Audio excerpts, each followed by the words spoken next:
bring up our panel. If they would come up and have a seat on the stage here. Again, Senator Joseph Bellino, Jonathon Lindsey, Sarah Lightner, Roger Johnson, and Mike Wilcynski, please make your way to the stage. I'll let you guys share these. I believe they're both on. We'll start out with letting the folks introduce themselves, where they represent, and a little bit about themselves. And Sarah, you want to start? Sure. Hi, I'm Representative Sarah Lightner. I'm the new 45th district. This is my third term, but it's my first term in this newer district. 85% of this district is different for me from what I represented in the past 4 years. So I have parts of Jackson County now, Calhoun, and Kalamazoo counties. And I serve as Minority Vice Chair of Appropriations, and then I serve on Judiciary, General Government, Corrections, and House Fiscal Governing Committee. Thanks, Sarah. I'm Senator Jonathon Lindsey. I serve the 17th Senate District. I am still new in the legislature. This is my first year, and my district, it's a little bit interesting to be over here visiting tonight. I really appreciate the invite. Appreciate everybody who showed up. I serve a small sliver of Jackson County over on the western side. But from there, my district is largely defined. It goes down into Hillsdale County and then runs the Michigan-Indiana border all the way over to Lake Michigan. I'm a minority vice chair on housing and human services. I serve on oversight and economic development. But I just thank you again for having me here. And it's really encouraging. Part of the reason I came over is because Jackson County had traditionally had almost exclusively Republican representation in the Senate, in the House. Now it's divided. There's one Republican senator, that's me, and one Democrat senator. So I try to stay really engaged, especially when I get things that happen in Jackson County, because I think that having kind of both sides represented is important for the people to be able to talk to people from both sides. So thank you again for having me. I'm Joe.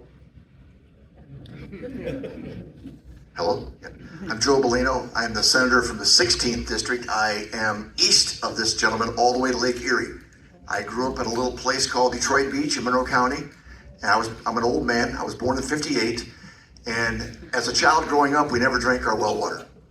We were a couple hundred yards from the lake, and before the Clean Water Act, the lake was pretty dirty. In fact, as a kid growing up, when I walked down to the lake, all I saw were red signs saying, swimming is hazardous to your health. So I never swam in the lake until I was 12 years old.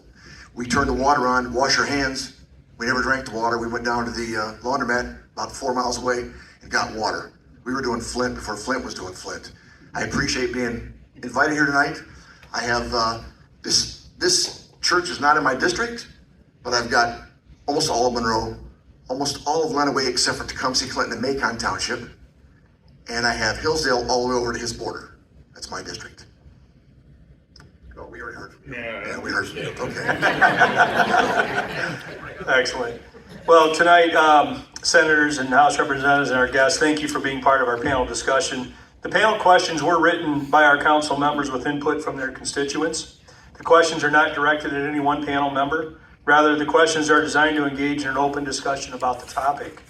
We hope you all engage and take turns explaining your views and your experience so that the audience can see why your decisions are made, your thought process behind these decisions, and the overall legislative outcomes your decisions and the decisions or your respective parties make that shape laws in Michigan. Our educational forum tonight is to help our audience understand more about the local control issue, which seems to be at front and center. These include the recently passed wind and energy bills that were passed strictly on the Democratic Party lines we mentioned in just a few short weeks.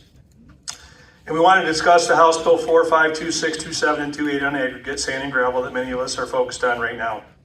We are fearful the government is trying to breach our communities again and not listen to local governments and their citizens in regards to where these mining operations can take place.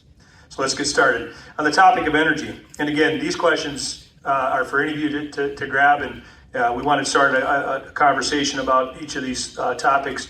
So the first question is, why did the state of Michigan vote to remove all local zoning and land use control for wind, solar, and battery facilities? Well, the Democrats are pushing a climate agenda, and Democrats seem to think that we don't believe in climate change, when us three up here know that 12,000 years ago, there was a mile thick glacier here. So climate definitely was changing. And in order to get it through, even though the Democrats have believed in local control for 120 years, they had to take that away to get their agenda through. That's my thinking. You have any thoughts on that? Yeah, it was very aggressive, obviously. You know, we discussed this before in open forums. Now that there's a trifecta, you know, the House, the Senate, the governor, all under Democrat control.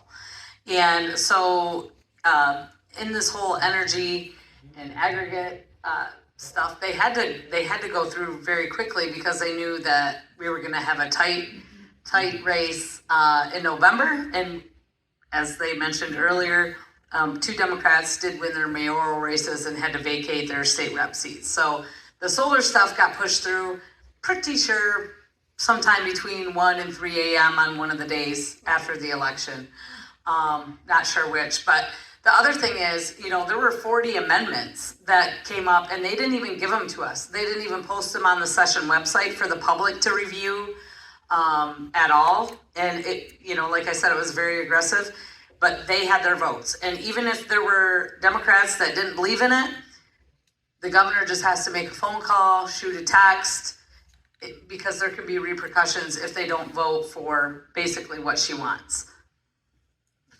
Yeah, and I'll just add, I mean, it's a little bit tricky. The question is the why behind these, and we're asking people here who voted no, right? So we're not the best qualified to answer it, but I will just say, you know, extending beyond just what we see here in Michigan, the fight you're having about local control here, it actually goes up the chain further, right? I think if you want to know the why behind this, you actually start by reading things like the United Nations Agenda 2030. You start reading about sustainable development goals, the 17 key pillars they have for what society needs to look like, what the world needs to look like.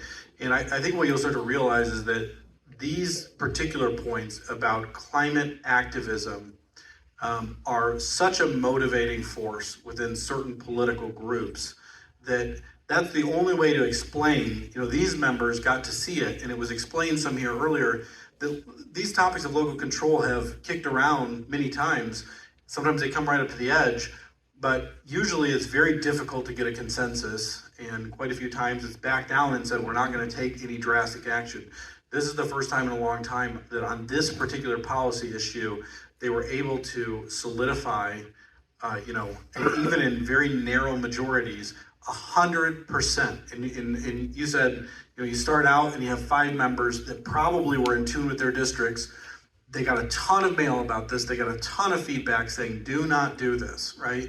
And some of them might pay a political consequence, but on this particular issue, the ideology behind it, behind this climate activism was so strong that I think that's what got it over the finish line. Just one comment. One quick comment. Obviously, elected representatives, for the most part, are going to respond to the input they get from us. You mentioned earlier that the input that legislators got on these energy issues exceeded anything else that came through this year. Somebody else told me it was more on energy than everything else in total. The emails, the calls, the letters. But also somebody that was pretty astute in this said there are those legislators that are so in tune with the ideology that he just mentioned that the sacrifice of their seat is a small price to pay for saving the earth. And we saw that a couple votes that we think at least were from folks that believed so strongly that this vote was a part of saving mankind that they didn't care about losing their seats. So if you know, I guess the question then begs to be asked, the townships have been, you know, regulating and overseeing these activities forever. So who's going to enforce and monitor these sites for violations and permit compliances? Hi, I'm from the government. I'm going to take care of you. I don't see how they do it unless they hire 100 more people. Every department is slow in everything they do right now. So I have no idea how they're going to do it, seriously. Yeah, I do. They're going to do it poorly, and this is the. I mean, it's not just a joke, right? One of the really unfortunate side effects, even if it is appropriate for state government to handle something, pretty much everywhere that they're involved, they have a really hard time understanding how to apply things at a local level, right? So we see what Eagle's doing, we see what any of these agencies or departments, they are pretty much by definition not well suited to coming into individual situations and handling the nuance at a local level. So no matter how good of a job they do of staffing it up or however they approach it, expect it to be a real challenge to work with the state on these. It sounds scary. I don't know if you've done much to help us with that, but what we're also want to know is what exact analysis will be conducted for the wind and solar and battery facilities under the new law. In other words, what analysis is going to take place to bring these facilities in, applications, permitting, all that type of stuff? Well, I mean, I think I will correct one thing here. I'm just going to say in advance, you're supposed to laugh after I make this comment, help everybody out. It's not actually true that they took away local control on this issue. It says right in the law that you guys can make the decision still, as long as you say yes. Right? So it says it right there, right? So, but I mean, you can go through, we can pull it up and parse the line by line, but there is one section that they talk about that as long as these applications comply with a few basic requirements that have to do with setbacks and some other things, that's what's going to fast track them to be able to go apply to the state if they are turned down due to or run into an obstacle at a local ordinance. So there is language in there that puts some parameters, but it's pretty weak and pretty minimalist. And I believe that the language states that if the local government adopts the state's ordinance laws, and then that the applicant works with the local government, they can get together and either approve or deny the permit at that point. And if they're denying the permit, then they can go back to the Michigan Public Service Commission and try to get that approved. If they don't have any language in their ordinance law, then the applicant can go directly to the Michigan Public Service Commission. That's my understanding.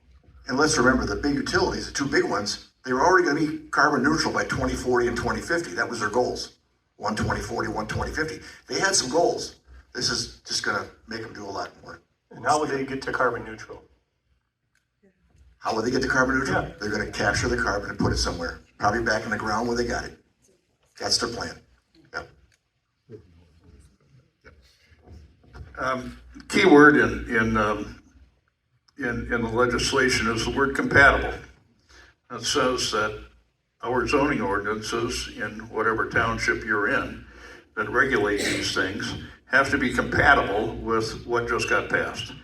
No more restrictive on setbacks, on heights. I'm astounded. The current wind turbine, that's the ground standard for GE, is over 800 feet tall. That's as tall as the Rensen. That's as tall as the towers on the new Gordie Howe Bridge. And we have no way to sit and say that's inappropriate. The representative that covers Macon Township had pushed through a couple of amendments that give us $2,000 per megawatt of rated capacity when these projects are approved. So 100 megawatt installation, the township gets $200,000. If you pay attention in your township, right now we're looking at a new ambulance. It's twice that. It's not even half enough to pay for an ambulance. And that $200,000 is gone in a year. What we're faced with is there for 20 years or 30 years or more. Handing us money to garner our support is not an amendment that makes this tolerable for us or in any way called local control. The amendments that were referred to. Well, that amendment has a restriction. You can only use it for police, fire, EMT. Yeah, great. Yeah. So, to justify a vote yes in spite of a commitment for no, on the face of, they're gonna hand us a few dollars. My efforts and my thoughts on saving Michigan that I know and love for my grandchildren can't be bought for money. And I just want to say something to my wife out here in the middle. My wife Peggy's in the middle. You owe me $1. I told you there would be no Dems here. Now, I'm sorry that Sue is sick. Oh, representatives? No. I'm a Democrat. There were Democrats, I'm sorry, representatives, sorry, or senators. They were invited, but they're not here. So I get my $1. Welcome, even if you're not a Yes, thank you very much. Yeah, remember, we're not a political group. No, we're not. You know, we know the Michigan Public Service Commission is an appointed body by the governor. How many employees are responsible for regulation, citing, approving permits, monitoring, inspection, et cetera?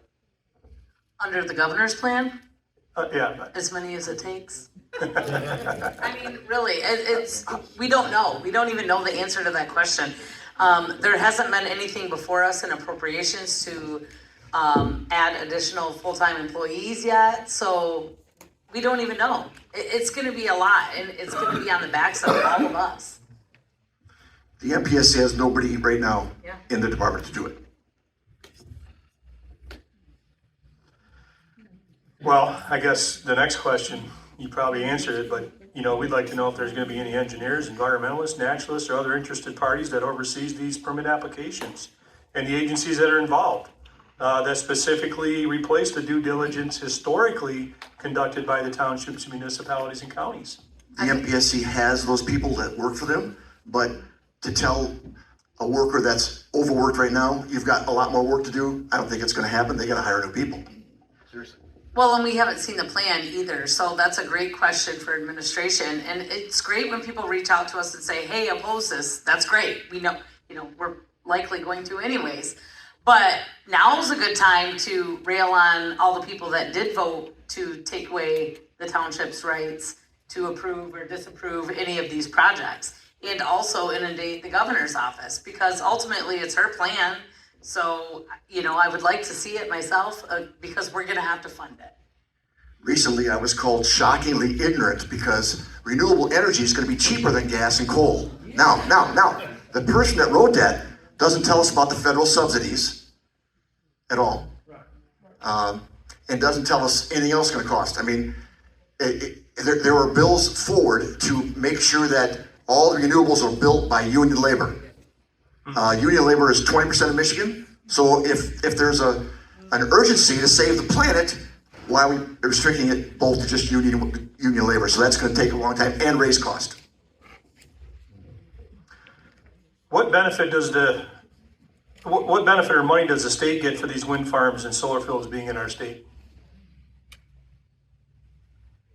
Well, it's not really the state that's actually benefiting, and you mentioned earlier that the locals will get $2,000 per megawatt. Yeah, the megawatt. I saw that in the analysis. That's literally nothing. It's a drop in the hat. And then you're looking at all these sites that these solar panels are going on. So right now, I also have Parma Township, and then going into Albion, if you guys are familiar with that area. You see right off 94, there's a huge solar project. So that's been a point of contention as well. And it's like, that used to be great farm ground. And, they have a remediation plan, but what's it really gonna look like? We don't know. We haven't been there yet. We haven't had any projects that are 20, 30 years old and put back into farm ground. And, you can't renew the soil. It's very difficult to renew the soil. I'm a farmer myself. We use, rotational crops. We do cover crops. We no-till. We do things like that to feed our soil naturally as well, so we don't have to use chemicals. But, when you have these huge solar projects, you don't know what it's actually going to look like 20, 30 years from now. So I don't really see the benefit. We don't get sunshine. We're in the time now that we don't get any sun. So a lot of us have, artificial lights or whatever, take extra vitamin D. But these solar panels are gonna be worthless. And then you look at when we get the hail, we had the hail like in Lapeer earlier in the year, like late spring, and it damages those, and it's like tons of money to replace them. And really, they're just more hassle than they are benefit. And there's also, precious metals that have to be mined from other countries to bring these solar panels to market. Yeah, That's what I was gonna mention. All of this, say, green energy, all it does is create more copper mines. Most of our copper mines are near cutoff grade now. And electric vehicles take twice the amount of copper. We need copper for wires. Panama just shut down a copper mine, and the whole projection for copper prices next year has changed. The same thing with rare earths. They're controlled by third world countries. China controls the vast majority of lithium processing in the world. I don't know if we're really going to save anything as far as carbon and carbon footprint when you start increasing the mines that we're going to need, lithium and all these other minerals, and the energy to process those. It'd be kind of an interesting analysis to do, kind of like a energy. I don't know if anyone's done that. I'm sure they have, but. I'm sure someone has, and I think, because there's nobody from the other party up here, maybe I'll take their line a little bit and say, it's not like they're not out there telling us they really believe with strong conviction this is gonna, reduce energy cost and, it's gonna be better for everything. But I would just say if it's gonna have such a positive impact for the state, you wouldn't need to force people to do it. And that's what they're doing to you guys, so. All about the kickback. I've got a question for our geologist friend. One of the other issues that's come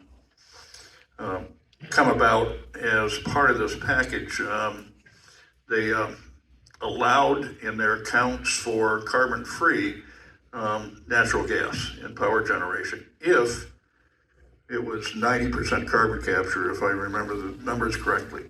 And obviously the concept of carbon capture and sequestration, if you're familiar with that, means basically we capture the CO2 as it comes off the generating facility, run it through a pipeline and bury it. DTE has been talking to us in Lenawee County about a carbon sequestration project that encompasses 65,000 acres. 65,000 acres. Now, I have no idea, and the technology is relatively new, on if this is a viable, successful way to operate or not. If you would comment on that, I'd appreciate it. I'm far from an expert on carbon sequestration, but it basically was the same as the way they store natural gas now underground in Michigan. We buy natural gas throughout the year, and it's stored in old oil and gas reservoirs. It's pressurized and then depressurized when we need it.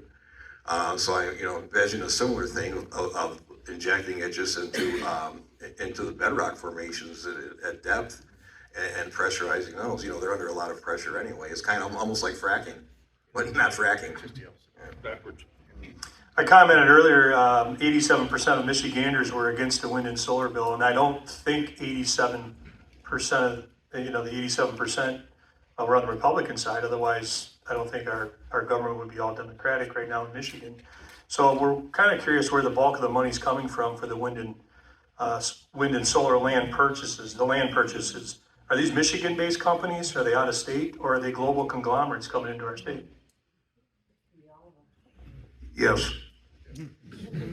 Do we know where the bulk of them are coming from? Out of state? Out of state. The group, as an example, that hit Deerfield Township 5 years ago was out of Florida, and their financing is from Spain. So the next era is a part of Florida Power and Light, the utility there. It is, these folks can argue with me. We believe the legislation was written by Apex Energy. All of the indicators are there, and their setbacks and all the other things that they've got. It's all straight out of Apex Energy's playbook. So if the bulk of that money is coming from out of state, where's it ending up, and how is that affecting these decisions? Well, I want to back up a little bit and say it's not just that the money's coming out of state. You're talking about where these groups are maybe organized or they're headquartered, but most of the money that's making this happening is coming out of your pocket. This is federal subsidies that when you get some of these big solar megacorps on the phone, they'll be completely transparent with you that their timelines, and the reason everything has to be done on the front end and they offer these lucrative contracts is because they are working on capturing federal subsidies. And the only people that pay for federal subsidies are you and your children and your grandchildren, right? So that's where a lot of the resources come from on the front end. As far as where a lot of the money goes, unfortunately, I mean, you know, you can make it into these companies, they're gonna make a profit. But I made a point of this on the Senate floor the other day. We put one of our amendments in that we forced a vote on. The research we did indicated that about 97% of all of the silicon chips that are in the current generation of solar panels are made in China. About 60% of all the constructed materials for solar panels are made in China. So another way to think about this is that this is a direct wealth transfer from US and Michigan taxpayers to the Chinese. So that's where some of the money's going. Well, a lot of it. So I have Marshall, under my new district as well. That's fine. Okay, I don't know, I think it's fine. So anyways, I'll just talk loud. I have Marshall under my new district, and that was a project with Ford and Cattle. So it's a Chinese company that teaches them the technology. However, you know, they actually have to have Chinese come in and teach their people how to produce these things, right? And so, you know, that's basically a contract directly with the state of Michigan, the MEDC, and a Chinese company directly, Chinese Communist Party. They have connections, and that's where it's going, unfortunately. Is anybody in charge of vetting these companies prior to permit applications being accepted or reviewed? And what are the specifics on qualifications for companies who wish to pursue a permit? I'm not sure, but I know this man had an amendment that got voted down about vetting the companies. You want to talk about that? Yeah, I mean, it was similar, same stuff, right? And what I would say is this question, and it's very similar to a question you asked before about when you think of the requirements, and you're on the right track. There should be really stringent and, you know, in serious requirements, both when you're talking about the types of professionals that are involved in reviewing it, the people that are involved in reviewing the companies themselves. What I would say is if you look at the legislation itself, it does not contain these types of requirements, right? So we can try to speculate about whether or not anybody will ever vet these companies or whether or not they'll bring in real scientists and engineers to look at the consequences. But right now, the best we could do is hope that somebody would think that's a priority, because I'll tell you right now, it's not in the law. It's not a requirement. We didn't make them do it. They're gonna do what they decide to do, right? Well, what about the companies who own these wind and solar fields? And what if they file for bankruptcy? Who's responsible for the cleanup of the abandoned sites? So I honestly had to pull up this one and do some more research on what the bonding requirements were. You know, we have had this in a few different pieces of legislation where they do place, you know, these bonding requirements. But I will say that it's a lot of it, I think, is smoke and mirrors. We had a bill, I think it was Senate Bill 277. We'll look it up, but it was related to this. It was about how we use land that's in farmland preservation status right now. For a couple years, farmers who have that land have been able to take it out of there temporarily if they want to put solar on it, and it basically pauses their enrollment in what a lot of people call PA 116, but they could go back into it. That was done by executive action a couple years ago, but they wanted to codify it in statute this year, so they did it. And when they were doing that, they listed a bunch of requirements that had to be met to bring that land back into farmable status when it was done, right? So again, on the Senate side, we have the good fortune of being able to force votes on amendments. I threw an amendment up that said, if you guys are serious about this, let's place the full requirement of restoration of that land on the solar companies. As it should be. And right now it's optionally, they could take it on, you know, the bonding requirements, all this stuff. And it was voted down, the amendment was voted down 20 to 18, again, along party lines. So we had an opportunity to say, if you're serious about this, if you want to restore this land, put the responsibility on those companies that are making the contracts. And they said no. So unfortunately, we didn't get that one either, but I think it was illustrative of what's going on. And to be serious about it, there'll be some payments. If they build a big solar array, there'll be PILT payments, payment in lieu of taxes every year.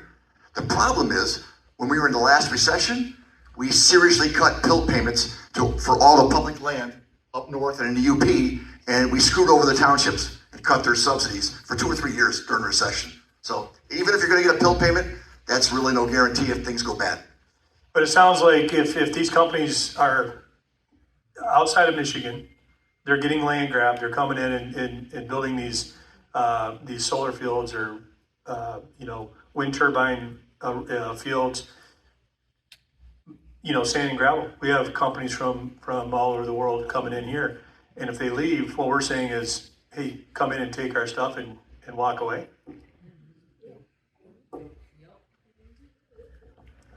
When we wrote our zoning ordinance to cover these things, the attorney that helped us, we plugged in a requirement for 100% bond on restoration, on taking things back to farmland. That's part of the process if you want to do a facility like that in Deerfield Township currently. The legislation, as it was first introduced, had a graduated bond requirement, as I recall, but that started relatively low, and which is a huge risk from my perspective, that if we don't have that money set aside in a bond for restoration and they go bankrupt, we're done. I believe there were some amendments that covered bonding, but I don't know if it got to 100%. It's 25% years 1 through 4 and 50% 5 through 9. It's not 100% until year 10. Get this guy a chance. Yeah, don't get in. I was like, I got my papers down here on the floor. I'd have to dig through it real quick because, like I said, those amendments went so quickly and they didn't even get posted on the website until they were literally, the clerk was naming the amendment. So we didn't know what it was. Thank you. Thank you. Wow. In 1976, I think, is when Michigan stopped mapping for aggregate. Why isn't Michigan mapping aggregate solar and wind so that rural townships are not shouldering the brunt of these facilities?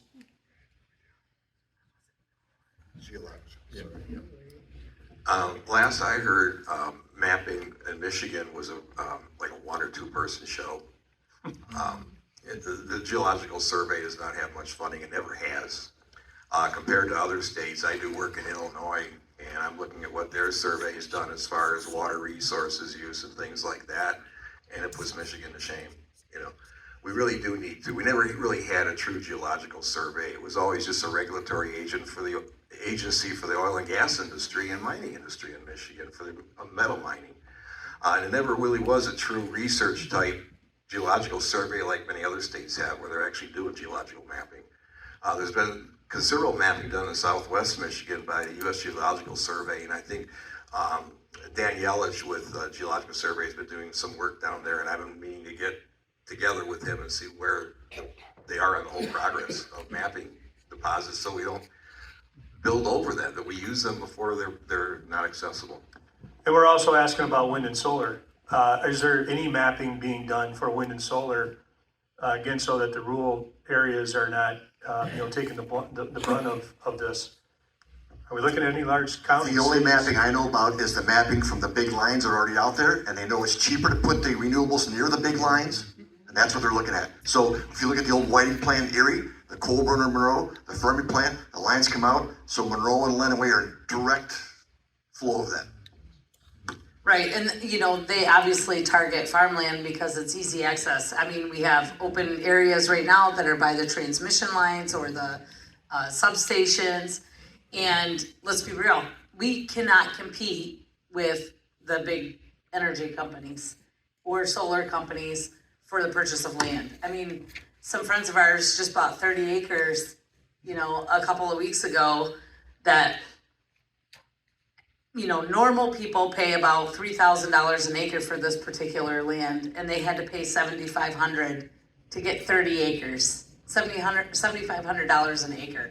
That's absurd. But it's like what we have to do. But this is what you're seeing, we also have a lot of people in ag that are choosing to sell out because the next generation doesn't want to do it. It's hard work.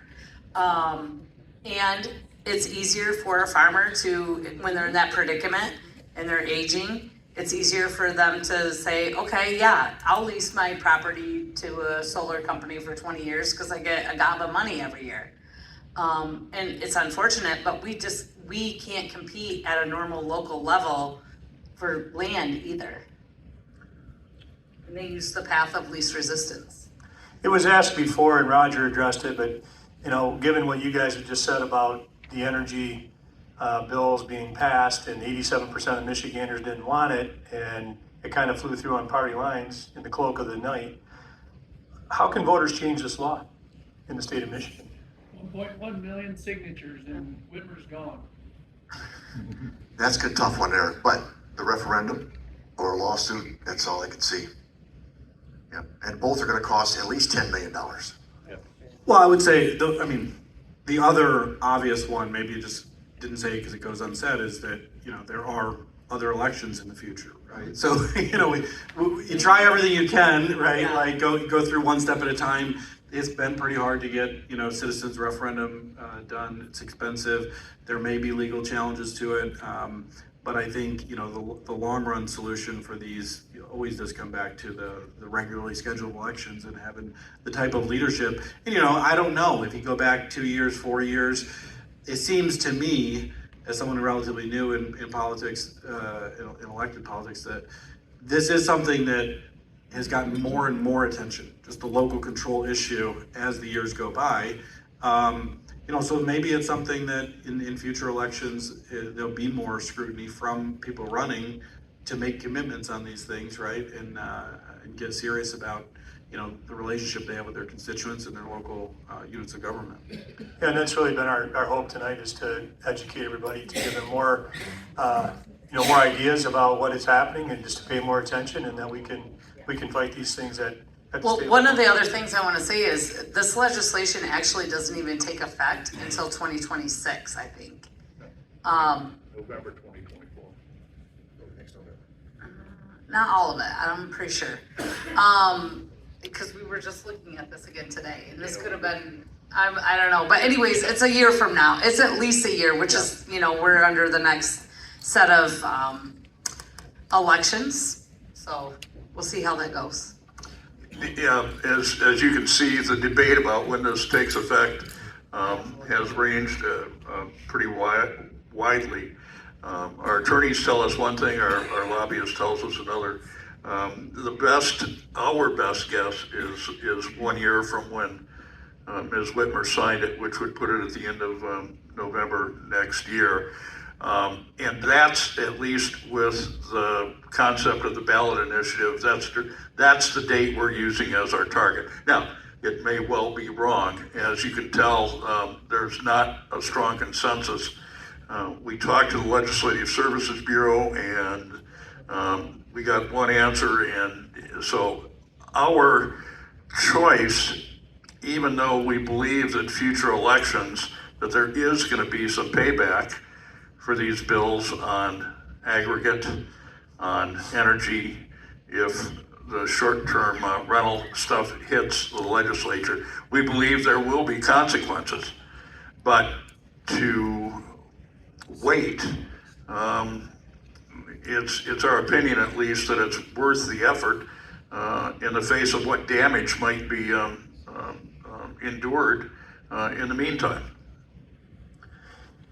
So we'll move into aggregate. These questions pertaining to aggregate, even in our local ordinances, we've seen that current language does not address any remedies or compensation for surrounding landowners or the community should mining activities cause financial hardship and damages within or outside these permitted areas. Why is that? Why is there no remedies for the local property owners, the local communities, the local businesses? Well, I think that's a bill-sponsored question. Okay, great. Segue. Can you ensure proper language to address monetary compensation is in the bills? Well, we can always fight for amendments, but again, it's a bill sponsor issue. The majority will have to approve an amendment. In the House, they do it by a voice vote, which our Senator Bellino knows. He served with me in the House prior. So it's very, very difficult at this point. And these are conversations that we have every single term. Like I said, this is my third term. And in the last two, it hasn't gotten across the finish line. But who knows now with a trifecta, I don't know. But we can always push for amendments. We can always do press releases. We can do statements, things like that. We can issue calls to the representatives on the other side or the bill sponsors. Like the main bill sponsor this time is Rep. Whitwer. Now she's a fine representative, but we disagree on this side of this particular issue right now. Yeah, well, we addressed earlier, if they file bankruptcy and walk away, we're all out. And that's what our concern is, that sometimes damage can be done. But here's the real issue. These are all after the facts issues. The damage will have already been done. And that's something that we don't want to endure. We want to fight this off with local control, with our decisions being made here before these things are put in place. All you have for damage, just what to look at, is the history of the company. This person or this company that owns the red stuff there. What is their history? What have they done in their past mines that were empty? What they do? I don't know. Some aggregate people are very good at remediating and doing things and making it great for the community. Somebody gave Ducks Unlimited their mine near Ann Arbor, and they're doing great things with it, but I'm not sure what these people that own that have done in the past.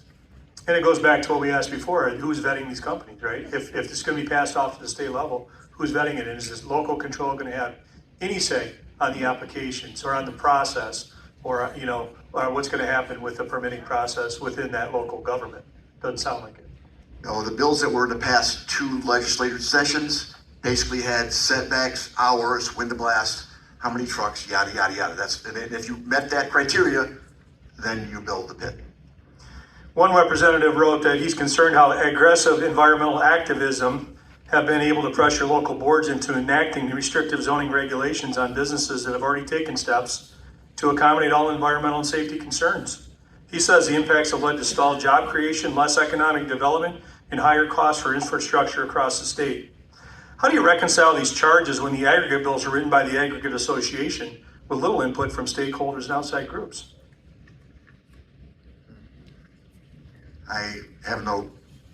I'm not sure that who writes those aggregate bills that Tommy Barrett sponsored last time. Tom Barrett is a very good, honorable man. I'm not sure who wrote that bill at all. So, Go ahead. Well, I want to make sure I don't misunderstand the question, but it seems like the person who was concerned, they're not talking about the aggregate bills. There is no aggregate bill that's been passed that's law right now. What they're concerned about is at a local level, is it ever the case that the local units make decisions that aren't best for the community, that there is a little bit more, restrictive nature of what goes on. And I think I told you before we started that I'll happily get myself in trouble in front of a group that's passionate about local control here. I don't think it's an absolute issue either way.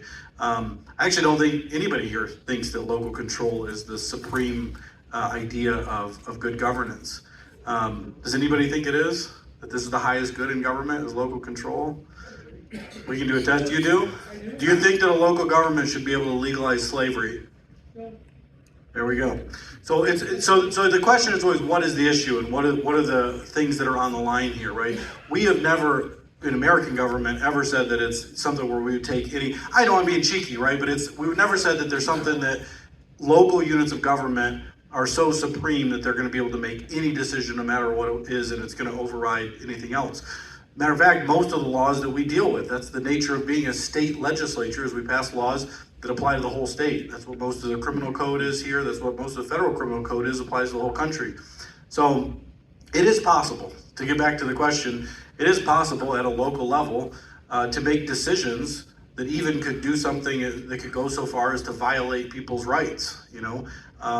Local government can step in and try to, through ordinance, do things that actually infringe on citizens' rights, and that can become a problem. I think the question had more to do with concerns about the advocacy from environmentalists, get them off the rail, they do these things. It's a real concern, I think, right? And that's why you guys are all in the position of the balancing act, and that is in no way to say that the answer to that then is to have the state step in every time and preempt these things and have a big, we're going to have especially one part of industry write legislation that does it. But I just wanted to make the point, get myself in a little bit of trouble here to say, I don't think it's just a totally crystal clear, issue on one side or the other. Yeah, we could be here all day, right? If it wasn't for sand and gravel and energy, right? We could certainly debate that. So I just come back because you kind of gave me a cheat sheet. So then by your definition, all decisions should be made at the federal level. No. So there's obviously things that should be local and things that Right. should be federal. Yep. The Constitution has a say, the state constitution has a say. So that's a cheap shot. All I'm saying is things that are local should be local. And the federal government should not run and do everything. That's all I'm saying. Yeah, and I'm sure that we actually agree, right? I was just making the point that it is exactly what you just said. It's figuring out what is appropriate at this level, what's appropriate at the state level, what's appropriate at the federal level, but it's certainly not just a one size fits all. No, you're right, and I think land use is our properties, what we've all spent our life savings on. We live here, we're here every day, we're in a community, and to have the state government come in and impose themselves on that, I think is really, really what's at the heart of that issue. In reading House Bill 4526, 27, and 28, it appears Eagle's being told what to do by the aggregate industry. How do you read this bill, which clearly favors the aggregate industry and not the landowners and citizens or local governments? So somebody had just mentioned the short-term rentals too. So we have to be careful, and it is an issue-by-issue thing, whether it's going to be state, local, federal, or even personal. I believe in personal property rights. I believe the government shouldn't tell me what I can and cannot do with my house. If I want to lease it to somebody for a week, that should be fine, as long as they follow the local ordinances. Well, then other people say, well, we don't have the money to enforce our local ordinances. Well, you got to figure that out, as well. But, it is dependent on the issue. And you talk about, who's doing what. I got off on the question. Now I forgot the question. I just wanted to mention that. About the aggregate bills being written by the aggregate industry. Yeah. So this happens every term too. And, they do work with the Legislative Service Bureau, who is a combination of writers and attorneys that are, in most cases, pretty smart and smarter than we are. And then we have to say, okay, what does that sentence mean? Because, that's too high level or whatever, bring it down, right? But I'm a local control person when it comes to this issue. Short-term rentals, I'm all for the person. They should be able to do what they want. But this local aggregate issue, I get it. And we deal with the aggregate people. I couldn't pick them out of a lineup, but they tend to be conservative as well. So I know there's another question on there that addresses money too. We take money from different organizations, at least, PACs, whatever. I don't take it from Planned Parenthood, but that's another issue as well. And all that does is give you time. But as far as the writing, I think this is also a bill sponsor question. It would be better to have some of the bill sponsors or, the party that's responsible for drafting this legislation and putting it before us to be here and answer to that. What's scary is that for years I would get calls. I think there's 5 or 6 operating pits in Monroe County. I would get calls about getting a permit for water, getting a permit for air. It would take 2 or 3 years from the department to get a permit. But now they want to give all the authority to the department because they're sick of dealing with townships. So, and it scares the heck out of me that within 1 year they switched. They don't want to mess with locals anymore. They want to go to the department because they can't get things cited. It's just scary. Sick of being told no. And I think, Well, the turnover to the state was awful scary to me. That's scary. Right, 'cause we And just to- tell them no. really focus on the part about who's writing these, right? Again, I'm new. What I've heard from last session and then what I heard this session is that there are multiple versions every cycle, and there are different proposals. And which one makes it in, now none of them made it through, right? But which ones even get introduced seems to be driven by where the stakeholders believe the conversation is at that point. I think earlier this year, the aggregate industry believed that they had kind of a handshake deal, even tying in some of the appropriation stuff, and they thought they were in the driver's seat, so they said, let's go with the strongest version possible. I believe that's just completely an unhealthy approach. There are other stakeholders, the locals. I think the aggregate should be involved, right? They should say, here are our concerns, here's what would make it possible to do good business for the people of Michigan. But I don't like this, to your point, where given the political climate, one group says, well, we think we're in the driver's seat, we'll go for the throat, right? We'll get the strongest one possible. That's what I've heard about this one, and I think it's skewed it so far that, maybe the only good thing about it is that it's made it far less likely that that one's gonna see the light of day. I think it's far less likely too, because there's not this push to save the Earth atmosphere. Yeah. And if you folks that are following the sand and gravel, if you watched the committee hearing, I believe it was a regulatory committee that the bill first hit, Judy Allen from MTA was on fire and did a phenomenal job. And then the work that you folks did and people like you all over the state did, that absolutely stopped things in their tracks. You could see it in the chairman's face that they realized that this needed work, and that the sand and gravel folks, the businesses that wrote that bill, were not in the driver's seat. There was passionate resistance, and it stopped in committee thanks to you.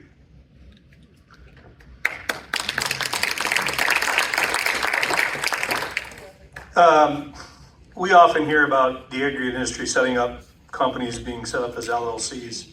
Allows them to easily walk away from an operation without much recourse. Why aren't there provisions that call for joint and several liabilities for all stakeholders associated with the mining operation? In other words, shouldn't all investors, mining operators, and anyone associated with that operation, and shouldn't the state of Michigan also be listed as responsible parties since they're permitting these sites? You would think so.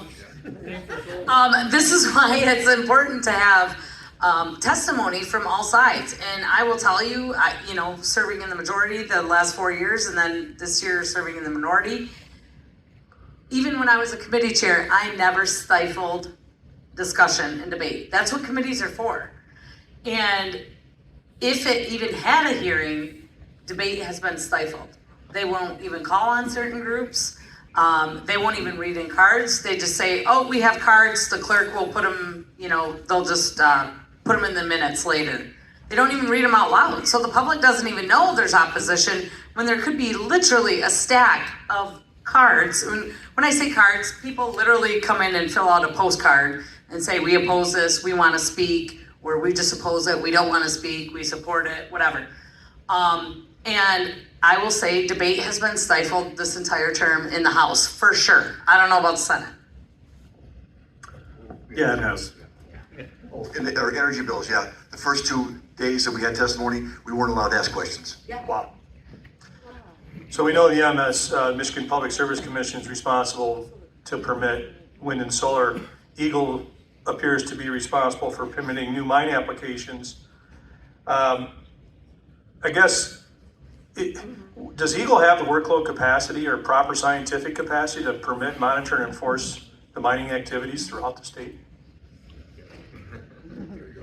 He knows. No. I work for the agency, and it's sad to say they don't. They had a big brain drain over the years. People retired, have been replaced, usually with a lot of inexperienced people who don't understand hydrogeology or mining.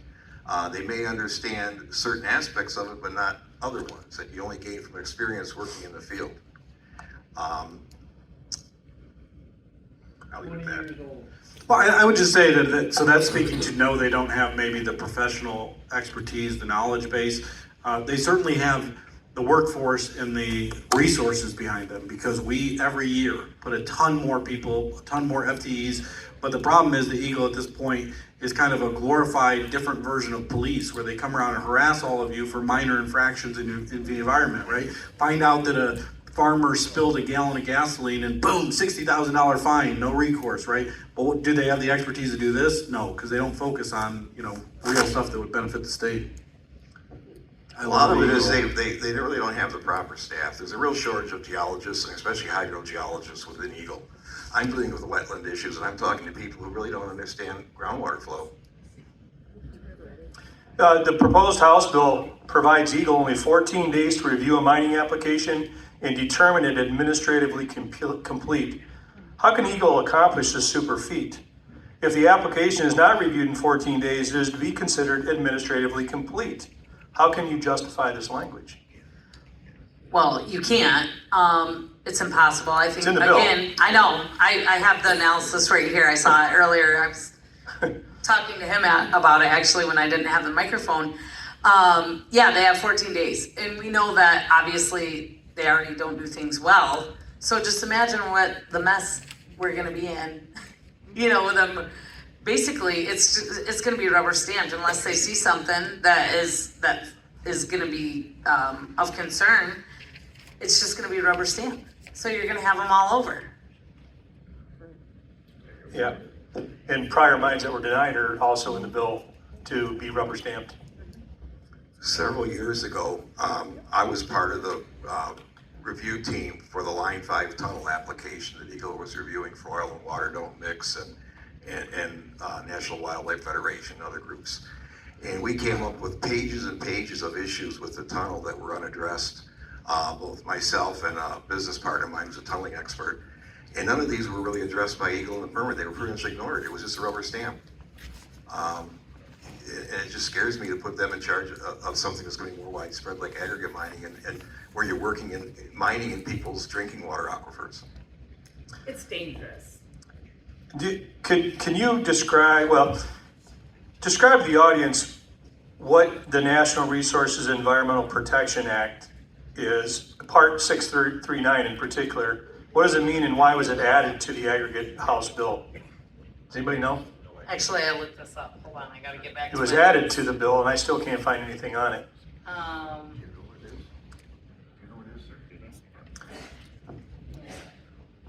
It's Part 639 says that local regulation, and again, this is not getting off that question, Sarah, but Part 639 says that local regulation is prohibited and that sand and mining and trucking may generally require such operations to have a permit from Eagle. What exactly does generally mean in this context? Okay, yeah, so I looked this up because sometimes I like these little legal definitions and these words, you know, like a shall or a may and things like that. So this is what we come up with.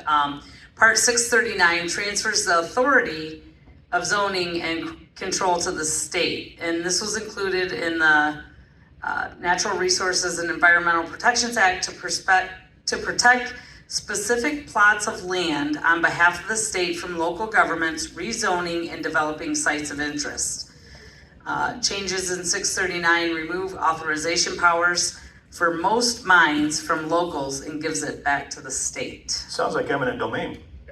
Yeah, so the eminent, well, and I think the eminent domain question was addressed in solar, so I'm gonna.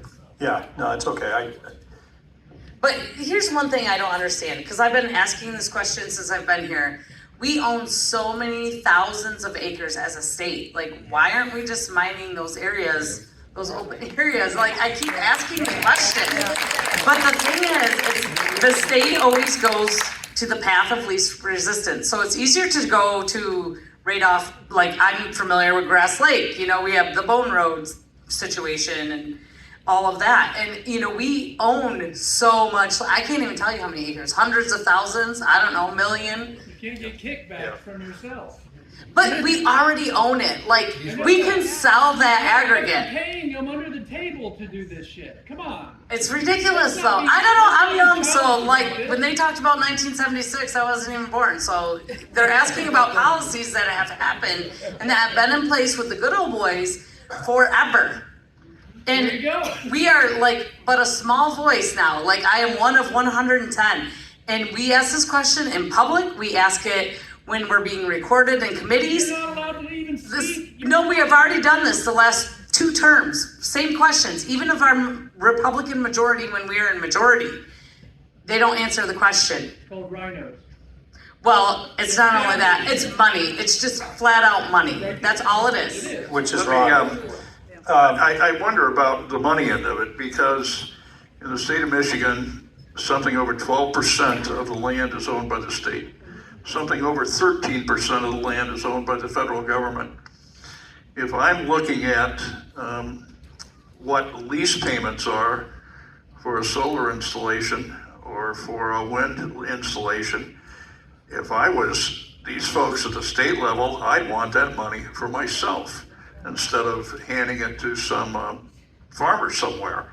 You know, 25% of the land in this state is owned by the government.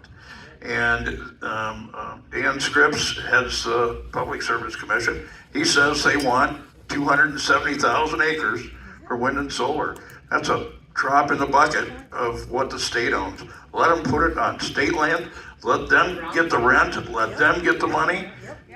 Well, not only that, if you put it on state land, the state could control the vendors, the contracts, they could control the hauling routes.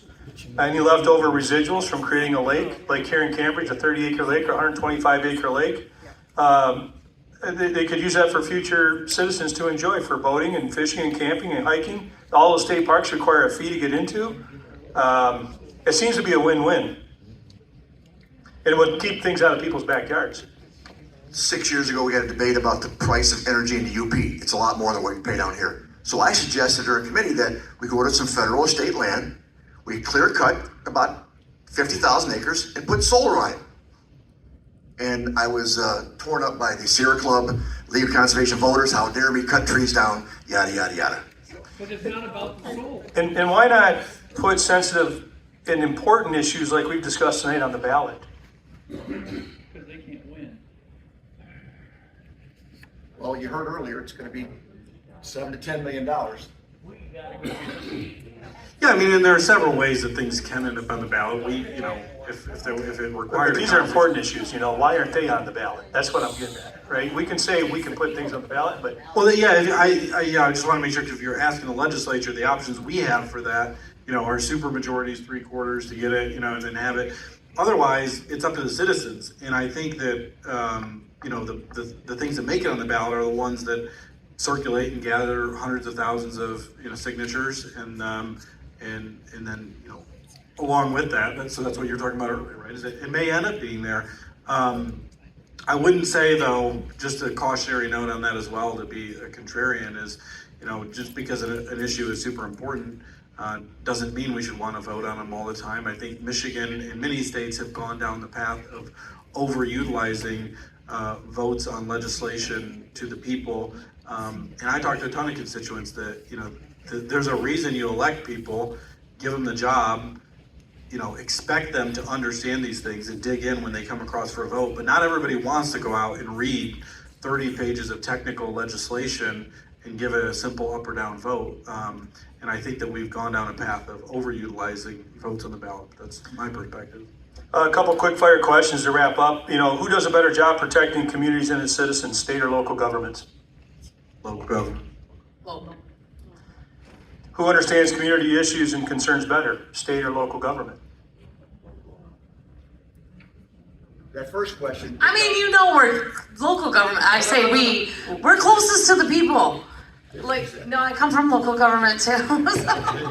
Now, I feel safer on I-75 Detroit if the state police around me though, so that's a little different, okay? You'd feel safer if you just carried your 9mm.